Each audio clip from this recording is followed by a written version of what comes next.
Hey, everybody, it's Paul Obrantz with this week's interest rate insights. Boy, I got to say, I believe I have a great little show here for you. We have this great program that I'm going to share about at the end. So if you're out there and you don't want to refinance your first mortgage, which a lot of people don't because they have such lower interest rates, but you have debts and credit cards and home equity lines of credit that are really starting to add a lot of pressure to the family budget, I think I have a great solution for you. All right, with that said, let's go ahead and get started. Let's bring up the first slide here. As always, I always want to show my appreciation to you out there and to some of you on Facebook, Instagram that have reached out via Messenger just to talk about your scenario to see if there's a way that we can help save you some money. I really appreciate your referrals, your confidence, and please, if I can do anything for you, always let me know. But I always want to start off by saying thank you. Let's go ahead and get to today's interest rates.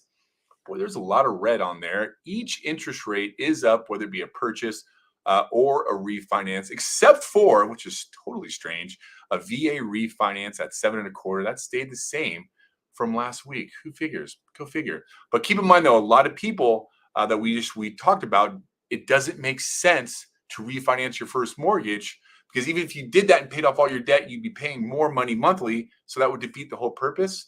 That's why I got a great one here for you. Just be patient. Let me get to it. All right, let's go ahead and start with some of the news here. Why are interest rates up? Well, take a look at this. This is really interesting. Is that if you take a look, we're going to compare 2007 to today. You know, the Fed's fund rate in 2017 or 7 was 5.125. Today, it's about a 5.375. The 10-year Treasury, 4.86, 4.86. Why then are 30-year fixed rates a percent higher, almost than it was in 2007, almost approaching 8%? Well, a lot of the market wants to point the finger at the Feds for creating a lot of uncertainty on what they're going to do with interest rates. The market, especially 30-year fixed rates, does not like uncertainty, and it definitely does not like uncertainty when it comes to inflation. So perhaps, I'm not saying it does, but perhaps because of that and the strength of that inverted yield curve that is occurring with the 30-year and the Fed's fund rate, that's why you're seeing interest rates about a full percent higher than they were in 2007 with similar data. Now, check this out, though. So existing home sales. So what we're going to start talking about here is a lot of the media is going to start using this and other reports to create fear. What do I mean by that? Let's first talk about existing home sales. So month over month, they're actually down by 2%. Year over year, they're down by 15.4%. So the housing market has seen less homes being sold than they have in the past. But check this out. Notice in the third box there, the median home price actually increased year over year to $394K. Now, we've talked about this. It doesn't really measure appreciation. All it's really saying is that half the houses sold below 394 and the other half sold above it.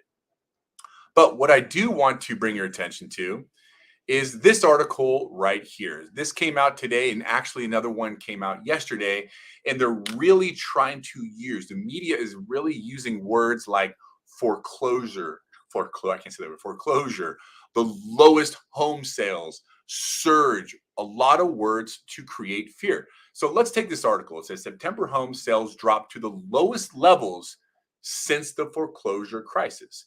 Now, I believe that they're trying to get you to believe that as a result, the foreclosures are going to start happening. But let's really compare, and I'll let you make your own decision to think if foreclosures are in fact going to happen. So first, let's go ahead and bring up housing formations versus completion. So what I'm going to do is I'm going to make this a little bit bigger so you can see it. Now, the one on the yellow here is completion. So that's how many homes were built in that year. And the blue, the light blue, is the housing formations, meaning people that are new to the market that want to buy a house. If you look at 2006, 7, 8, 9, 10, you're going to notice they built way more houses than there were housing formations compared to 2000, from 2017 on. There was so much more housing formations than there were new housing builds, which means the true crisis is there are so many people out there that want to buy a house, but there's just not enough homes. Check this one out. Let's take a look at the existing home inventory between 1999 and 2023. And now what, excuse me, in 2007 here, there, excuse me, there was 4 million homes on the market for sale compared to 2023, a little bit more than 1 million. That is a quarter of the homes listed for sale compared to 2008 to 2010 when when the housing crisis occurred. So let's take a look at the actual data of foreclosures.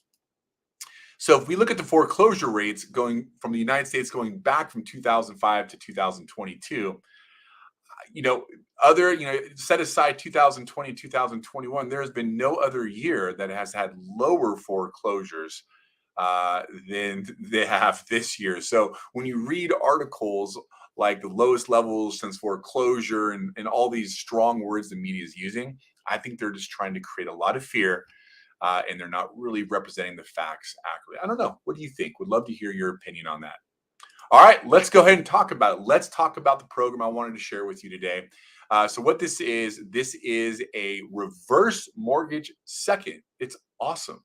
So if you're 55 years or older, you have a lot of credit card debt, you have a home equity line of credit, you don't necessarily want to do a complete reverse mortgage because you want to keep your first mortgage. We can combine your second, all your credit card debt, everything into one reverse mortgage second, and check this out, you don't need to make a mortgage payment on that. That is absolutely awesome. Let me know if you want some more information on that. And of course, if you do, let's go ahead and schedule what's called a hopes and dreams conversation. This is a conversation where we just go over your scenario. We don't talk about applications. We don't pull your credit. I just want to give you a platform to utilize 20 years of Danielle's and I's experience in helping people leverage their debt, paying the least amount of interest, paying it off fast, buying other properties. We are here for you. And boy, would I love to help you. All right, hopes and dreams, would love to hear from you. If you can't do that little QR code, feel free to send me an email. Other than that, that's this week's Interest Rate Insight weekly interest rate insight. I hope you have a great week, and I will see you.